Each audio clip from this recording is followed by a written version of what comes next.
सभी लोग इस सिक्के को देख रहे हो? जी। झाका झुकी मत करो, नहीं फिर दिखेगा नहीं, फिर नहीं समझ में आएगा। जिसको जितना दिख रहा है उतना देखे। अब हम इन बच्चों को लक्ष्य बना के बता रहे हैं, ठीक है, लेकिन तुमको जितना दिख रहा हो अभी दोबारा फिर बता देंगे, परेशान मत होना। अभी दिख रहा है? पूरा दिख रहा है क्या? पूरा। अब बताना। आप बताओ।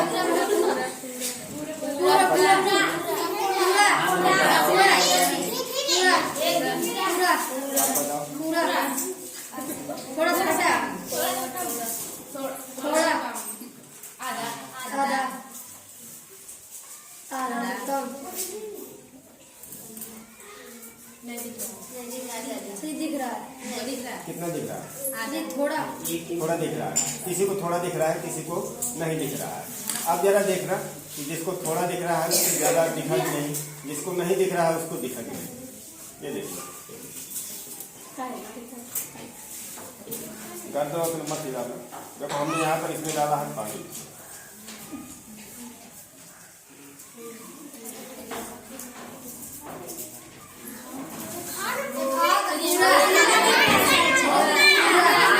पूरा दिखने लगा? अभी तक देखो नहीं दिख रहा था, अब पूरा दिखने लगा। लेकिन देखो सिक्के को हमने नहीं छुआ, सिक्के को हमने नहीं छुआ है, लेकिन तुमने देखा कि हमने इसमें पानी डाल दिया, जल डाल दिया है, जिसके कारण जिसको थोड़ा सा दिखाई दे रहा था उसको पूरा दिखाई दे रहा, जिसको एक भी नहीं दिखाई दे रहा था उसको भी दिखने लगा। ये सब किस कारण से हुआ है? प्रकाश का अपवर्तन के कारण। प्रकाश के अपवर्तन के कारण ये संभव हुआ है, ठीक ना?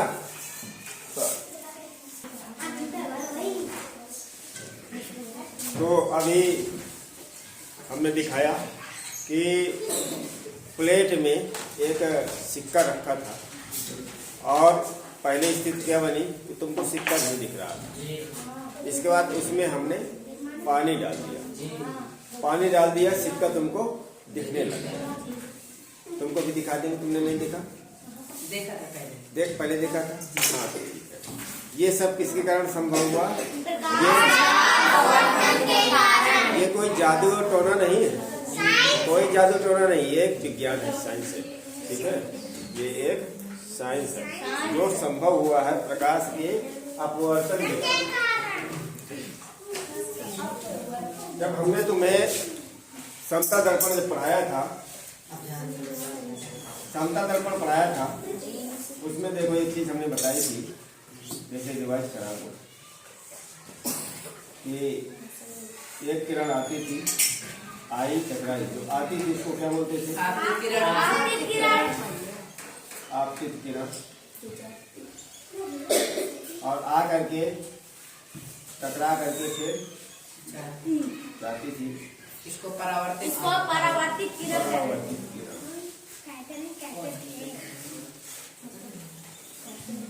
बीच में एक लंब खींच देते थे, इसको कहते थे अभिलंब, और ये बिंदु कहलाता था आपतन बिंदु। ये था अभिलंब।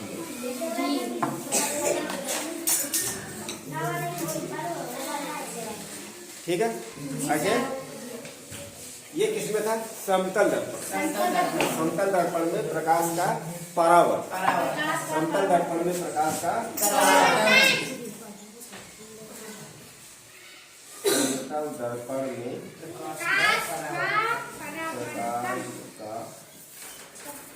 परावर्तन। यही था ना? एक किरण, देखो एक ही किरण दिखाई गई, होती तो कईयों किरण। जैसे हमने अभी प्रतिबिंब बनाना सिखाया था, बताया था, तो 1, 2, 3 की सहायता से हम बना के दिखा दे रहे थे, लेकिन वास्तव में उतनी नहीं होती, यानी कितनी? ठीक है, अध्ययन करने के लिए कम संख्या का प्रयोग किया गया था। इसी प्रकार से एक किरण जब आती है, परावर्तक तल क्या है? समतल दर्पण। परावर्तक तल से टकराने के बाद फिर दूसरी दिशा में चली जाती है, जो आती है उसको कहते हैं आपतित किरण, जो टकराने के बाद जाती है उसको कहते हैं परावर्तक। बीच में ये लंब डाला गया है, इसको कहते हैं अभिलंब। अध्ययन करने के लिए अभिलंब और आपतित किरण के बीच में जो कोण बनता है उसको आपतन कोण, उसको आई से प्रदर्शित करते हैं। अभिलंब और परावर्तित किरण के परावर्तन कोण। ठीक है, आपतन कोण और परावर्तन कोण क्या होते थे? परावर्तन के, प्रकाश के परावर्तन के दो नियम। पहला नियम, आपतित किरण, परावर्तित किरण और अविलंब तीनों एक ही तल पर स्थित होते हैं, पहला नियम। दूसरा नियम, आपतन कोण, परावर्तन कोण आपस में बराबर होते हैं। ये दो नियम थे प्रकाश के परावर्तन के, दो नियम थे। अब आइए प्रकाश के अपवर्तन में। अपवर्तन में क्या है? हमने दिखाया कि एक प्लेट में सिक्का रखा हुआ था, सिक्का तुमको नहीं दिख रहा। जब हमने उसमें पानी डाला तो सिक्का तुमको दिखने लगा, जबकि सिक्का हमने खिसकाया नहीं था। खिसकाया था क्या? नहीं खिसकाया था, जबकि दिखने लगा था ना। तो ये किस कारण संभव हुआ? प्रकाश के अपवर्तन के। ये प्रकाश का अपवर्तन परावर्तन दोनों में अंतर है।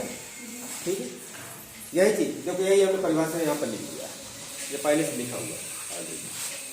प्रकाश की किरण जब एक समांगी पारदर्शी माध्यम से, पानी कैसा था? पारदर्शी माध्यम था, पारदर्शी था। हवा कैसी है? वायुमंडल, पारदर्शी माध्यम, वो भी पारदर्शी माध्यम है। वही देखो लिखा हुआ है, सेम टू सेम। प्रकाश की किरण जब एक समांगी पारदर्शी माध्यम से दूसरे समांगी पारदर्शी माध्यम में तिरछा प्रवेश करती है। हम लोग कैसे तिरछा तो देखते हैं, तिरछा देखेंगे तिरछा प्रवेश करेगी, सीधा देखेंगे सीधा प्रवेश करेगी। अब लेकिन अगर किसी के पानी में कोई चीज देखनी है तो उसी के सामने ऐसे ऐसे खड़े होकर थोड़ी देखते हैं, तिरछे ही तो देखते हैं। ठीक है, तो जब तिरछा प्रवेश करती है तो दोनों माध्यम को अलग करने वाले पृष्ठ पर, जो अलग करने वाला पृष्ठ है, पृष्ठ कैसे? अब पानी है, यहाँ से पानी भरा हुआ, पानी वाला माध्यम समांगी माध्यम हो गया, ऊपर हवा वाला माध्यम समांगी माध्यम। ठीक है, तो बीच में एक लाइन जो खींची गई है, यानी जो परत की, जो पानी और वायु को अलग कर रही है, वही पृष्ठ। अलग करने वाले पृष्ठ पर मुड़ जाती है, वहां से मुड़ जाती है। जब पानी डालते हैं तो मुड़ जाती है, तभी वो हमको चीज दिखाई देती है। इस घटना को कहते हैं प्रकाश का अपवर्तन। देखो यही चीज लिखी हुई है। तो चित्र हमने ऐसे कप में बना दिए थे, दिखाया तुमको काय में है? प्लेट में। बना किसमें दिया है? ये आंखें बनी हुई, इसको बिच्छू न मान लेना। ठीक है, आंख है, ठीक है, वैसे चीज है। ठीक है ना। अब देखो वस्तु यहाँ थी, अब प्रकाश का अपवर्तन के कारण वस्तु हमको यहाँ प्रतीत हो रही है। ठीक है, क्यों? क्योंकि वो जो है किरण, रेखा जो है तिरछी हो जाती है। ठीक है, परावर्तित किरण तिरछी हो गई, तिरछी हो गई तो उसकी तस्वीर वहां पर दिखाई देने लगती है। ठीक है, जबकि वो वस्तु वहीं रखती है। यही हुआ है। अब देखो ये भी सेम टू सेम उसी का हमने रेखा चित्र बना दिया, उसी का रेखा चित्र। ये अभिलंब है, आपतित किरण आ रही है, प्रकाश का सघन माध्यम है, जल है, विरल माध्यम वायु है। सघन का मतलब ज्यादा घने घने होंगे। भाई हवा में ज्यादा कण घने होंगे कि पानी में ज्यादा घने होंगे? पानी में ज्यादा घने होंगे। पानी में ज्यादा घने होंगे कि ठोस में ज्यादा घने होंगे? तो जिसमें घने हैं वो सघन माध्यम हो गया, जिसमें कम घने हैं वो विरल माध्यम हो गया। ठीक है, हिंदी में भी पूछा जाता है कि सघन का विलोम शब्द क्या होता है? विरल। ठीक है, तो यहाँ देखो आपतित किरण आ रही है। आपतित किरण कौन सी है? ON। ON आपतित किरण आई।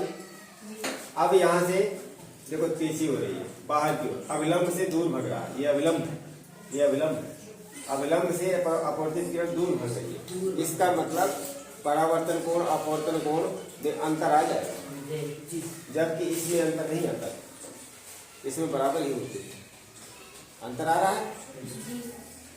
प्रकाश का अपवर्तन ऐसे ही होता है, तभी हमको वस्तु दिखाई देती है। आप देखो तो ये है, इसका हमने इसमें लिख दिया पूरा टोटल। वही सेम टू सेम देखो, दोनों पारदर्शी माध्यम को अलग करने वाले पृष्ठ पर आपतन बिंदु के लंबवत रेखा को आपतन बिंदु पर अभिलंब कहते हैं। यह अभिलंब हो गया। पारदर्शी माध्यम को अलग करने वाले पृष्ठ की तरफ आने वाली प्रकाश की किरण को आपतित किरण कहते हैं, तथा दूसरे माध्यम से, दूसरा माध्यम यहाँ से माध्यम दूसरा मिला, यहाँ जल वाला था, यहाँ दूसरा मिल गया, हवा वाला मिल गया। दूसरे माध्यम से इस पृष्ठ से दूर जाने वाली प्रकाश किरण को अपवर्तित किरण कहते हैं। इससे दूर जाएगी, दूर रखी। ठीक, अविलंब के बीच बने कोण को आपतन कोण कहते हैं। ये आपतन कोण हो गया तुम्हारा। आपतित किरण और अभिलंब के बीच में ये आपतन कोण हो गया, ये अपवर्तन कोण हो गया, परावर्तन कोण। ठीक है, आपतित किरण तथा अभिलंब के बीच बने कोण को आपतन कोण कहते हैं तथा अपवर्तित किरण तथा अभिलंब के बीच बने कोण को अपवर्तन कोण कहते हैं। अपवर्तन उसमें कहते थे परावर्तन कोण, इसमें अपवर्तन कोण क्या कहते हैं?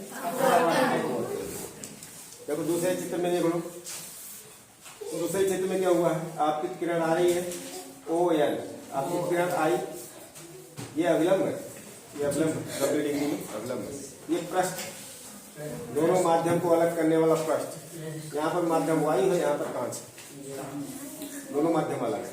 ठीक है, तो ये कांच सघन हो जाएगा, कांच सघन हो जाएगा कि विरल होगा? सघन भाई, ज्यादा इसके कण ज्यादा पास पास होंगे, घने ज्यादा होंगे, इसलिए सघन हो गया। अब इसकी अपेक्षा वायु विरल माध्यम हो गया, लेकिन ये एक समांगी माध्यम ये है, एक समांगी माध्यम ये है। ठीक है, इनको जो अलग कर रहा है वो पृष्ठ हो गया। जब प्रकाश की किरण प्रकाशता सघन माध्यम से प्रकाशता विरल माध्यम प्रवेश करती है तो वह अभिलंब से दूर हटती है, अभिलंब से दूर हटती है, ये अभिलंब से दूर हटती है। चित्र नंबर 1, अभिलंब से दूर हट रही है। इसी प्रकार जब प्रकाश की किरण प्रकाशता विरल माध्यम से सघन माध्यम में प्रवेश करती है, विरल माध्यम से, विरल माध्यम वायु वाला माध्यम विरल है और ये सघन है, जब प्रवेश करेगी सघन माध्यम में प्रवेश करती है तो वह अभिलंब की ओर मुड़ जाती है, अभिलंब की ओर मुड़ जाती है, अभिलंब की कोणों में अंतर आ जाएगा, दोनों आपतन कोण और अपवर्तन कोण में अंतर आ जाएगा, कम ज्यादा हो जाएंगे इसमें, समतल दर्पण में कम ज्यादा नहीं हो रहे। चित्र नंबर 2, चित्र नंबर 2 हो गया। अब अपवर्तन के नियम, जैसे परावर्तन के नियम थे 2 थे, उसी प्रकार से अपवर्तन के नियम भी 2 ही। हाँ बिल्कुल, आपतित किरण, परावर्तित किरण और अभिलंब तीनों एक ही तल में, तीनों एक ही तल में। अब दूसरा है, किसी पारदर्शी माध्यम युग्म के लिए आपतन कोण की ज्या, वही आपतन कोण और अपवर्तन कोण की ज्या का अनुपात नियत होता है, स्थिर रहता है। इसी को कहते हैं स्नेल का नियम। एक वैज्ञानिक थे, उनका नाम था स्नेल, इसी को स्नेल का नियम कहा गया। ठीक है, अपवर्तन के कारण कुछ घटनाएं जो घटित होती रही, जो तुम लोग देखते हो कि अगर जैसे पानी में कोई चीज डाल दो, पेंसिल डाल दो या डंडी छड़ डाल दो तो तुमको टेढ़ी दिखाई देती है, वो प्रकाश के अपवर्तन के कारण ही दिखाई देती है। ठीक है, अगर टेढ़ी दिखाई न देती तो तुम्हें सिक्का दिखाई नहीं देता। ठीक है, सिक्का कैसे दिखाई देता? जब सिक्का छिपा हुआ था तो कहीं ना कहीं टेढ़ा हो गया ना, उसको अपवर्तित किरण टेढ़ी हो रही है, तब दिखाई दे रहा है। ऐसे तो तालाब में, जैसे तालाब है कोई, उस तालाब को देखो तुम्हें लगेगा कि कम गहरा है जी, लेकिन वास्तव में वो ज्यादा गहरा हो। ठीक है, ये भी प्रकाश के अपवर्तन का। तारों का टिमटिमाना, तारे टिमटिमाते रहते हैं, इसका भी कारण प्रकाश का अपवर्तन है। ठीक है, समझ में आई बात? समझ में आई बात? इसके लिखावट पर ना चित्रों से ही समझो, जैसा हमने उसमें प्रयोग में किया था वैसा इन चित्रों से लिखना सीखना। समतल दर्पण का अलग है, थोड़ा सा कुछ अंतर है, ज्यादा अंतर नहीं है, ज्यादा अंतर नहीं लगेगा, कुछ अंतर है। ठीक है, अपवर्तन के भी 2 नियम है, परावर्तन के भी 2 नियम भी लगभग पहला नियम तो एक ही है, दूसरा भी एक ही है, लेकिन दूसरा थोड़ा सा हल्का सा अंतर है। ठीक है, क्लियर?